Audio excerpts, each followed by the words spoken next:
दूल्हा जिसकी अभी दुल्हन साथ मौजूद है, जो अपनी शादी के सफ़र से घर वापस जा रहे थे, उनकी वालिदा साथ मौजूद हैं। और जब इनको शहीद किया गया तो अपने दूल्हा की लाश पर आने वाली इनकी ज़ौजा, जिसको अमर बिन साद लईन बदबख्त ने अपनी फ़ौज को कहकर शहीद करवा दिया, उस दुल्हन को इस्लाम की करबला की पहली शहीदा कहा जाता है, जिनकी माँ का हौसला ये था कि जब उनके बेटे का सर कलम करके यजीदी फ़ौज ने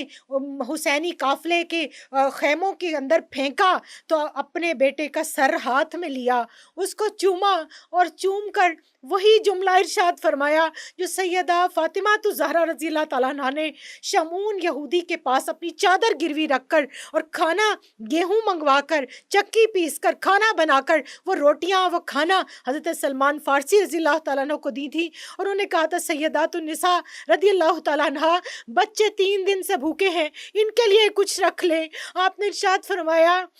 ए सलमान, हम अल्लाह की राह में जो दे देते हैं फिर हम वापस नहीं लेते। कुर्बान जाइए, वहाब की माँ ने भी यही जुमला कहा। उन्होंने कहा हम राह मौला में जो दे देते हैं वो वापस नहीं लेते। और ये कहकर अपने बेटे के माथे को बोसा देकर, जिसने अपनी माँ के दूध की लाज निभाई थी, उन्होंने वो सर दोबारा यजीदी काफिले के अंदर वापस कर दिया। कहते हैं औरत का हौसला बड़ा कमज़ोर होता है, वो उसका सब